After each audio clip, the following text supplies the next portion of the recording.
Hey guys, Smart Ray again. I'm here to discuss yet another deck with you guys.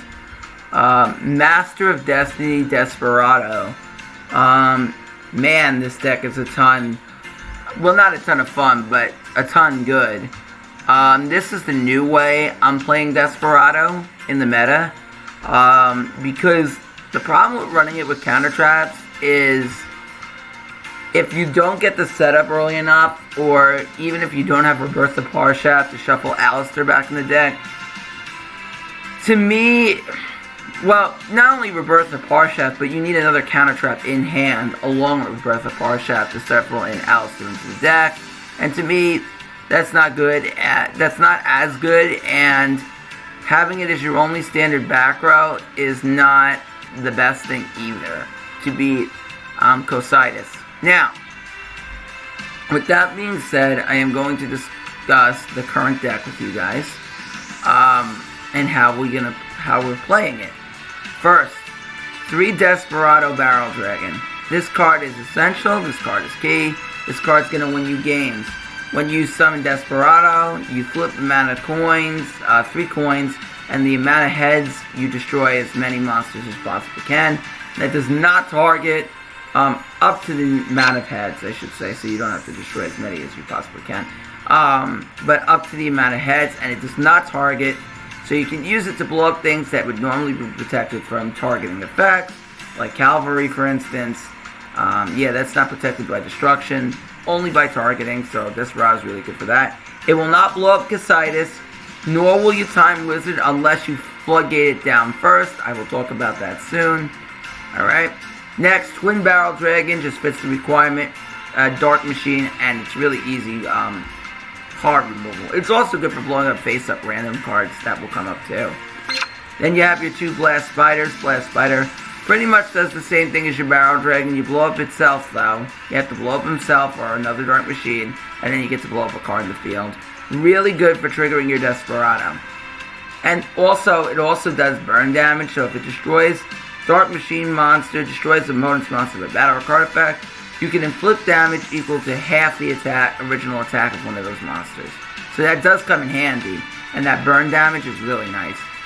One Time Wizard, I really like Time Wizard, especially with Floodgate Trap Hole. I find it to be really, really nice, this meta. You could also run Feed Comedian if you want to, that also works to fit your coin toss requirement. 3 Dekoichi, I really like Dekoichi. It's a free draw, and it really helps summon your Desperado. Misjudged, this card has been MVP in some matches for me. Because you can just force them to negate and force them to waste one of their cards in their hand. If they don't know what it does, then they're just really screwed, because then they'll just play into it and they'll lose one of their important resources. So if they know what they're doing, they can play around it, but if they don't, then they really can't. 3 Necrovalley. Now, I know everyone's going to go, oh my gosh, the wallet. Well, actually, I did not go through this box 3 times. I did get Necrovalley as one of the guaranteed URs that I pulled. Necrovalley is just really good, this meta, on the ladder. I say the ladder specifically because I don't know if in a tournament I'd be so, bullish in main deck 3. Also, you have to be careful because a lot of people are running Cosmic Cyclone out there. But Necrovalley is really powerful. Alright? You shut down the graveyard. This is really good against Dark Lord. This is really good against Invoked, because then they can't banish from their graveyard, so they can't summon Cositis unless they're going to use cards in their hand. And it has to be, they can use it on field too, so, because they are summoning an invoked monster. If they weren't summoning an invoked monster, then they would have to go strictly from the hand no matter what. But on field, if they're going for an invoked monster, they'll still be able to use hand and field to summon Cositis, but no graveyard. So if they sent maybe a King of the Swamp, a Beast King of the Swamp, a Flip-Flop Frog, or a Nightmare Penguin from their deck to the graveyard, so that way they could summon Cositis later, they won't be able to do that. They also will not be able to use Keeper of Dragon to special summon a monster back from the graveyard, or Protect with Neos Fusion, or use their Vacant Saver or AD Changer. Necrovalley is just such a good card right now. Alright? Now, if you're wondering why I don't stack heavy on the back row, and the reason why is because we have 3 Desperado, most of the destruction is going to come. Most of your back row support's going to come from your Desperado, so you really don't need too much back row in this deck. 2 Cup Ace, I don't think I really need to go into this too much. It's a Pot of Greed, and Pot of Greed was broken in the TCG for obvious reasons. In Yu-Gi-Oh! In general, it's just a free +1. Who wouldn't want that? Right? And if you draw 2 of these, it's absolutely broken. 2 Floodgate Trap Ball. Now, Floodgate is really, really powerful in this deck because Floodgate is a way to go now because I say Floodgate because it counters a lot of different things. One of them being Dark Lord Desire. So Desire is one of the problems for this deck because, big problems, because if they tribute summon Desire, they could send your Dark Machine to the grave and then you're kind of screwed. So 2 Floodgate Trap Balls are pretty standard to deal with that. I might tech in at 3rd. The only thing is I don't want a brick going 2nd, multiple Floodgate Trap Balls that they've already had an established field. Which in this meta, most decks could already establish a really powerful field turn 1. So I don't want to brick too many of them. I really like Floodgate going 1st. It's really good. It's pretty solid going 2nd because in turns after. Because you do have Desperado to blow up cards on the field and kind of reset the field for it. It's really good against Casitas too, because if you flip down their Casitas, they're no longer protected. I have a replay showing how I beat the Casitas with that effect.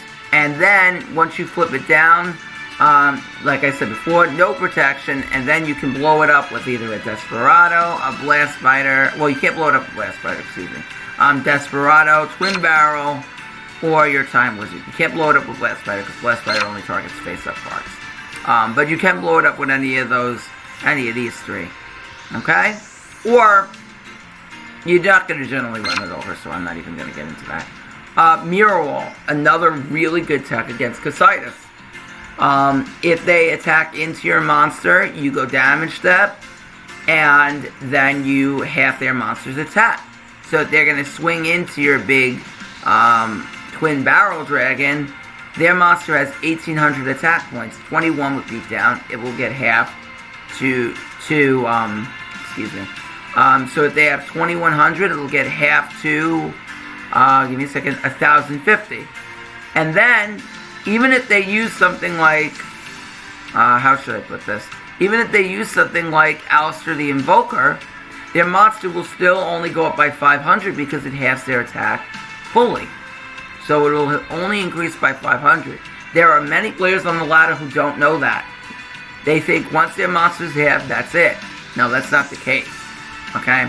And the extra deck just is a bunch of random monsters, bunch of random URs I decided to throw in. This was from previous builds, and then this is just random. It's not important. Alright? So with that being said, we're going to get right on the ladder. I mean, not right on the ladder, excuse me. Right to the replays.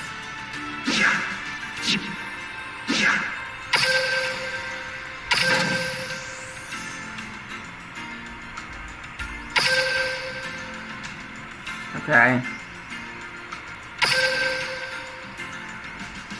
Here's one. I don't have that many replays for the deck, but here's one that I definitely want you to look at.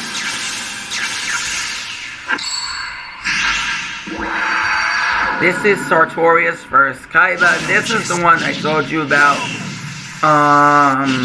Whatchamacallit? The cards predict victory. This is the one with the Casitas where I flipped it down.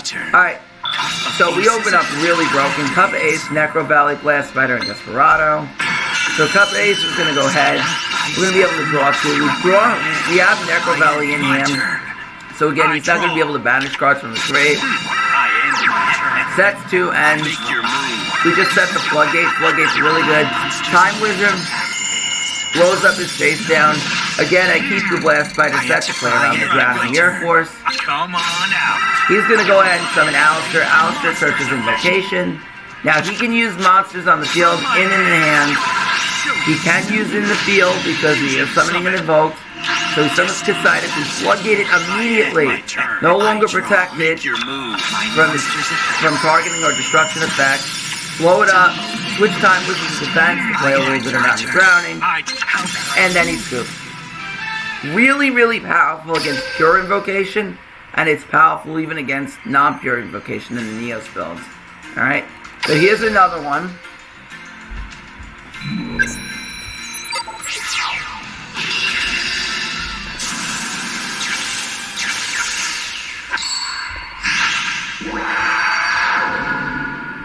This was against Vendreads. Now, I'm going to show you, we basically destroy Vendreads in this replay. I'll give this duel my all. If you set a floodgate and you have Necrovalley on the field, that's pretty much game over for them. All their monsters have 0 defense, and if you floodgate their key summon, like their biggest summon of all, and then are able to shut down their graveyard with Necrovalley, they're not going to be able to win the duel. My turn. I'll play. Alright, so we get off to a good start. Ishki Chain's going to search him Slayer. He already has Evolution in hand, so he's going to be able to summon Slayer, like I said in my Vengeance video. So Slayer's on the field, and then now it's my turn. We're going to be able to go Necrovalley. Now we're going to summon Blast Spider, and we're immediately going to go for Ritual Cage, because if we don't go for Ritual Cage, we can't target or destroy his ritual monsters by card effect. Really powerful, but we're going to blow up Ritual Cage. Desperado's going to come right out, and then we're going to swing over.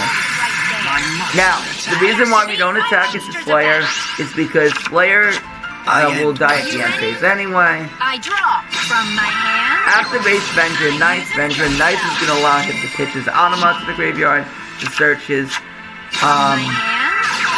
Executioner. Alright, so Executor's on the field. We don't use Floodgate, we have our guaranteed coin flips here. Just gonna blow it up, and then he's gonna be able to search for his Vendread Revenant. And Scoops, because he has no way to win the duel. Necrovalley does not allow him to summon from the graveyard, nor banish from the graveyard. And then we also have our Desperado to blow up anything on the field, and Floodgate to stop any big summons. He was screwed. Easy win.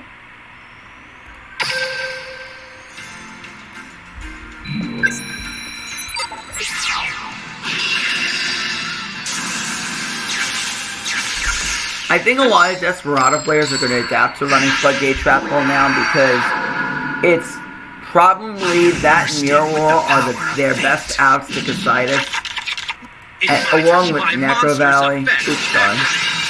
Alright, this was an earlier build. I was checking Concentrating Current. This is not updated. I tried Concentrating Current in the deck. Other than Concentrating Current coming out, it's the same deck that I was running before. I was playing that Floodgate. There are reasons I don't like Concentrating Current. The one reason in general is if you don't get Desperado on the field, it's not the best, because most of your monsters have low amount of defense points. So that's one of the reasons why I'm not a big fan of Current. Alright, so he uses Ixchel to copy his contact, and then he summons Superbia. Again, now on Force, you cannot use cards in the graveyard. And I say this because this says move cards to a different place. It used to be just banish. Alright. Now it says move to a different place after this card text change. That happened in the TCG. Alright. Now you got the new card text change. Now, move to a different place is really important, because that means he cannot use Sanctified to shuffle in the graveyard. He cannot copy any Dark Lord card and put that back into his deck. So now he's going to summon Desire. He's going all in.